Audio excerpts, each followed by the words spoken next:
Dear friends, మరొకసారి Godavari గరిటాల YouTube channel తరపున మీ అందరికీ సాదర స్వాగతాన్ని తెలియజేస్తూ, ఈరోజు మరొక ప్రత్యేకమైన సినిమా మరి మీకు పరిచయం చేయడం కోసం మేము ముందుకు రావడం జరిగింది. మరి ప్రతి మనిషి కథ ఒక కళ. ప్రతి కళ వెనుక ఒక బాధ. కానీ కొన్ని కథలు మనల్ని మనకు పరిచయం చేస్తాయి. ఆవేదనను చూపి ఆశను కలిగిస్తాయి. అలాంటి కథే ఇప్పుడు మీ ముందుకు రానుంది. ఓ సినిమా కథ కాదు, ఓ నిజం, ఓ ప్రాణం విలువ గురించి చెప్పే గొప్ప గాథ. మరి ఈ సినిమా 'ప్రాణం ఖరీదు' 1978లో విడుదలైనటువంటి ఈ సినిమా ఒక శిల్ప సూక్ష్మ గా మనం వర్ణించవచ్చు. అసలు ఈ సినిమా దీంట్లో పరిచయం మీకు చెప్తున్నాం. ఈ సినిమా ఒక ప్రశ్నతో మొదలవుతుంది. ప్రాణానికి ధర ఏంటి? ధనానికి విలువ ఉంటే మానవ జీవితానికి విలువ ఎందుకు లేకూడదు? కనకయ్య అనే జమీందారి అహంకారంతో మునిగిన అధికారి, సీత అనే నిరీహ మహిళ మౌనం వెనుక ఉన్నటువంటి గాథ ఈ సినిమా.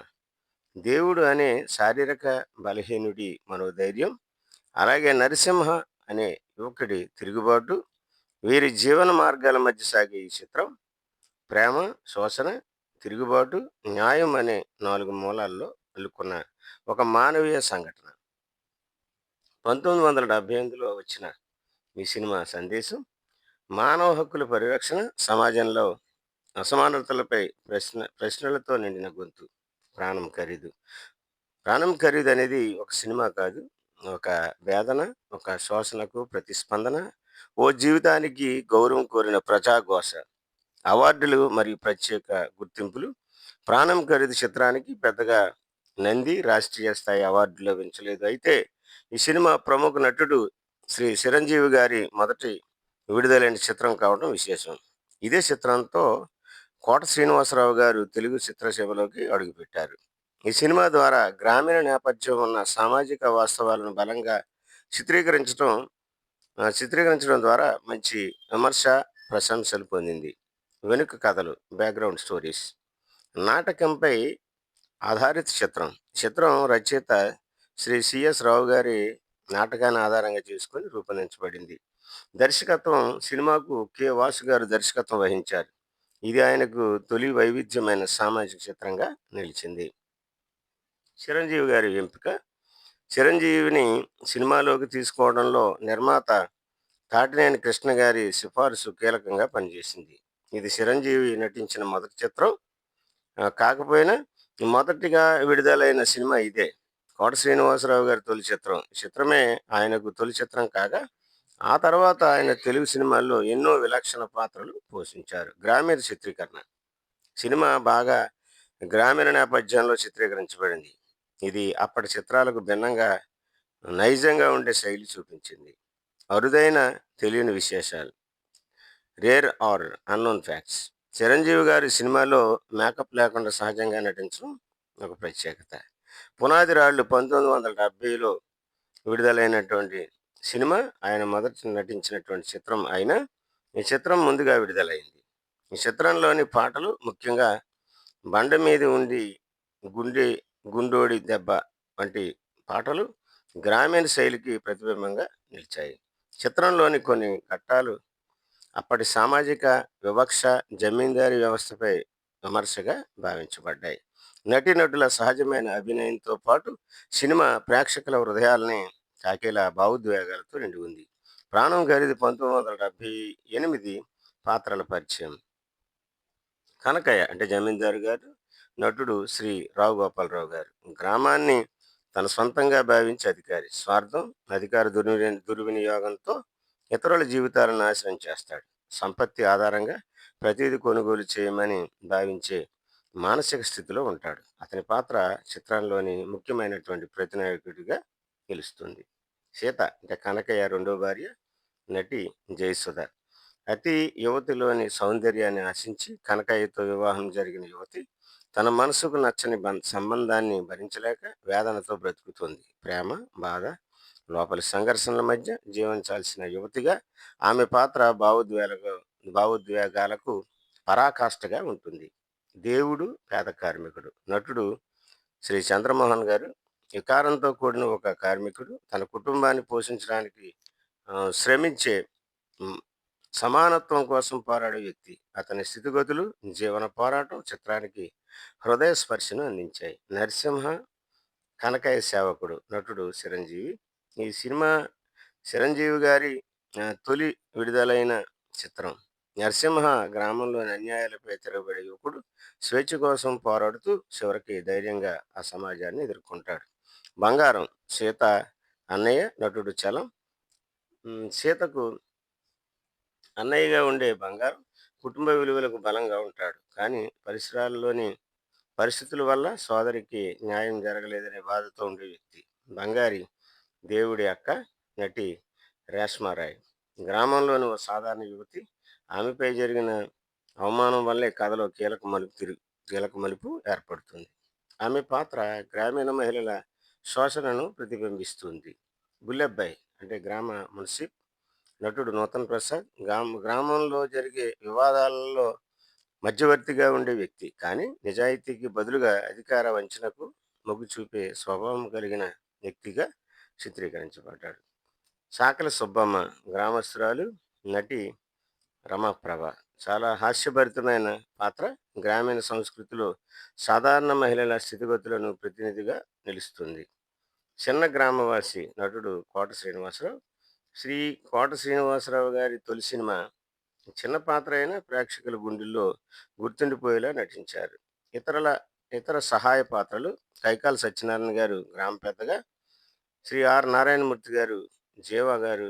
జిత్ మోహన్ మిత్ర గ్రామ యువకులుగా సంఘటనలను మద్దతుగా ఉన్న పాత్రలు. ఈ పాత్రలన్నీ ఆమ్, కలిసి ప్రాణం ఖరీదు అనే చిత్రాన్ని ఒక సామాజిక స్పష్టతతో కూడిన భావోద్వేగభరితమైన చిత్రంగా మలిచాయి. ప్రతి పాత్రకు ఒక చక్కని భావపరంగా, కథాపరంగా సామాజిక దృక్పథం ఉంది. ప్రాణం ఖరీదు 1978 సినిమా కథా సారాంశం. కథ మొదలవుతుంది ఒక గ్రామంలో. అక్కడ అధికార హస్తాల్లో బందీలుగా ఉండి జీవించే సామాన్య ప్రజల జీవితం. ఆ గ్రామానికి కేంద్రంగా నిలిచే వ్యక్తి కనకయ్య అంటే రావుగోపాలరావు గారు. ఓ ధనవంతుడైన జమీందారు. అధికార, ఆస్తి, అహంకారం అన్నీ కలిసి అతని అణచివేతకు ప్రతీకగా నిలుస్తాయి. అతడు తన మొదటి భార్య మరణించిన తరువాత యువతిగా ఉన్న సీత అనగా జయసుధను లాలాసితో పెళ్లి చేసుకుంటాడు. కానీ సీతకు కనకయ్యపై ఎలాంటి అనురాగం ఉండదు. ఆమె గుండె గీసుకు పోతుంది. తన గతాన్ని, తన కలలను. మరోవైపు దేవుడు అంటే చంద్రమోహన్ అనే ఓ దినసరి కూలి ఉన్నాడు. అతనికి బంగారి అంటే రేస్మారాయ్ అనే అక్క ఉంది. దేవుడు శారీరకంగా బలహీనుడైన మనసు పటిమతో ఉన్న వ్యక్తి. కనకయ్య దగ్గర పనిచేస్తూ తనకు తెలియకుండానే అన్యాయానికి గురవుతుంటాడు. దేవుడికి సహాయకుడిగా పనిచేస్తున్న నరసింహం అంటే చిరంజీవి గారు ఓ నిష్కల్మష హృదయంతో ఆత్మాభిమానం గల యువకుడు. నరసింహంకి బంగారి అంటే సానుభూతి కలుగుతుంది. ఈ అనుభూతి క్రమంగా ప్రేమగా మారుతుంది. కానీ బంగారి పట్ల కనకయ్య కొలుపడతాడు కుళ్ళు పడతాడు. తన అధికారం, ధనంతో ఆమెను లైంగికంగా వేధించడానికి ప్రయత్నిస్తాడు. ఈ దారుణానికి వ్యతిరేకంగా దేవుడు, నరసింహ ఎదురు తగులుతారు. కానీ వారి నిరసనలతో ఏమీ జరగదు. కనకయ్య తన అధికారాన్ని ఉపయోగించి వీరిని అణిచివేయడానికి ప్రయత్నిస్తాడు. ఇక్కడే కథ కీలక మలుపు తీసుకుంటుంది. నరసింహ ఆ గ్రామాన్ని వదిలి వెళ్ళిపోతాడు. కొన్ని రోజుల తర్వాత తిరిగి వస్తాడు. మరింత ధైర్యంతో, భావోద్వేగంతో. అప్పటికి గ్రామ పరిస్థితులు మరింత దారుణంగా మారిపోతాయి. బంగారి పరిస్థితి, సీత బాధలు, దేవుడి మూలధనం ఇవన్నీ అతన్ని ఉలిక్కిపడేలా చేస్తాయి. అంతిమంగా నరసింహ ప్రజల హృదయాల్లో వారి మద్దతుతో జమీందారీ వ్యవస్థకు వ్యతిరేకంగా తిరుగుబాటు చేస్తాడు. కనకయ్య చేసిన నేరాలు వెలుగులోకి వస్తాయి. బంగారి తన బాధను ధైర్యంగా బయటపెడుతుంది. గ్రామస్తులంతా కలిసి కనకయ్యను ఎదిరిస్తారు. ఈ విధంగా ఒక పేద యువకుడి ఆత్మాభిమానం, న్యాయానికి గల తపన పూర్తిగా మారిపోయిన గ్రామాన్ని తెచ్చిపెడుతుంది. మరి ఈ ఈ సినిమాలో కొన్ని ఆహ్, అద్భుతమైన సీన్స్ అనేవి ఉన్నాయి. వాటిలో మరి 1, 2 మీ ముందుకు తీసుకొస్తాం. 'సీత వివాహం, అధికారం ముందు ఆరాధన.' కనకయ్య అంటాడు, "ఇంట్లో పిల్లలు ఉండాలి సీతమ్మ. నీ అందం ఇంటికి అదనపు ఆభరణం" అంటాడు. సీత అంటుంది, "నా మనసు ఒప్పుకోకపోతే ఈ సంబంధం కేవలం బంధనమే కదా" అంటుంది. నరసింహ పనివాడిగా ప్రవేశం. కనకయ్య అంటాడు, "బాగా పని చేస్తే నిన్ను పట్టాభిషేకం చేస్తా" అంటాడు నరసింహ. "పని చేయడానికి వచ్చాను గాని పాతాళానికి దిగేదే కాదు" అంటాడు. బంగారిపై కన్నేసిన కనకయ్య. కనకయ్య ఆలోచనలో ఆమె కన్నుల్లో భయముంది. కానీ దాన్ని తిప్పేసే ధైర్యం నా దగ్గర ఉంది. బంగారి నిరాశగా అంటాడు, "అమ్మా ఇంట్లోనూ వేషాలు వేషాలు వేయాల్సిందే అంటాడు. దేవుడిని ఆరాధిస్తారు. నరసింహ అంటాడు, "నా శరీరాన్ని కాదు దేవుడు, నీ మనసును నేను గౌరవిస్తానంటాడు." దేవుడు అంటాడు నిశ్శబ్దంగా, చెమటతో చూస్తూ తల ఊపుతాడు. సీతా నరసింహం మధ్య మృదువైన మాటలు. సీత అంటుంది, "నాకు స్వేచ్ఛ అంటే భయం వేసింది నరసింహ." నరసింహ అంటాడు, "భయపడకు అమ్మా, నీ మాటల వెనుక న్యాయం ఉంది" అంటాడు. బంగారి వేధింపులు, తల్లి అరుపు.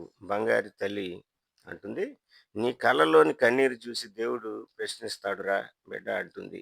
బంగారి అంటాడు, "అవమానానికి మాటలతోనే కాదు, కాలంతోనూ ప్రతిస్పందిస్తా" అంటాడు. నరసింహ కనకయ్యను ఎదిరించగల మొట్టమొదటి ప్రయత్నం. నరసింహ అంటాడు, "ధనం ఉన్నావంటే ధైర్యం దైవంగా మారిపోవటం కాదు, నీ తప్పుకు శిక్ష నేనే" అంటాడు. కనకయ్య అంటాడు, "ఓ పనివాడా, నీ గొంతు నెమలి పువ్వు, గాలిలో మాయమైపోతుంది" అంటాడు. నరసింహ గ్రామం వదిలిపోవటం. నరసింహం అంటాడు, "ఇక్కడ ఉండితే నేను మనిషిగా మిగలను. పోతున్నా కానీ తిరిగి వస్తా." దేవుడు అంటాడు, దేవుడు చూపులతోనే గాఢంగా చూసి కన్నీరు కారుస్తాడు. బంగారి తన దుస్థితిని బహిర్గతం చేస్తుంది. బంగారి అంటుంది, "నన్ను తీసుకెళ్లిన వారు శరీరాన్నే కాదు, మనసును కబలించారు" అంటుంది. సీత అంటుంది, "నీ నిశ్శబ్దమే ఇప్పుడు ఈ ఇంటి మూలాన్ని కంపించింది" అంటుంది. నరసింహ తిరిగి వస్తాడు గ్రామానికి న్యాయం కోసం. నరసింహం అంటాడు, "ఇప్పుడు నా గొంతు వినాలి. ఈ గ్రామం ఈ మౌనం విడిచిపెట్టాలి." గ్రామస్తులు అంటారు, "నీ వెనుక మేమున్నాం నరసింహ. నీ ధైర్యమే మాకు దారి చూపిస్తుంది" అంటాడు. కనకయ్య పతనం, ప్రజల తిరుగుబాటు. కనకయ్య కలవరంతో, "నేను చేసినది సంపద కోసం, శత్రువుల కోసం కాదు" అంటాడు. నరసింహ అంటాడు, "నీ సంపద ఎవరి శరీరాల మీద పేర్చినది గుర్తుపెట్టుకో" అంటాడు. ముగింపు ఒక నూతన వెలుగు. ఇప్పుడు ఈ ప్రాణం ఖరీదు మన ఆత్మగౌరవం నిర్ణయిస్తుంది. బంగారి దేవుడు, సీత ఒకరి చేతిలోకి మరొకరు చేయి వేసుకుంటూ, ఇప్పుడే మనం నిజంగా బ్రతుకుదాం అంటారు. డియర్ ఫ్రెండ్స్, మరి ఈ సినిమా ఆ రోజుల్లో మన అప్పుడున్నటువంటి గ్రామీణ సామాజిక జీవితాలని అద్దం పెట్టే సినిమాగా మనం వర్ణించవచ్చు. గ్రామాన్ని దశాబ్దాలుగా పాటు తన అధికారం ధనంతో శాసించిన జమీందారు కనకయ్య దుర్మార్గాలకు విరుగుడు వచ్చే దశకి కథ చేరుతుంది.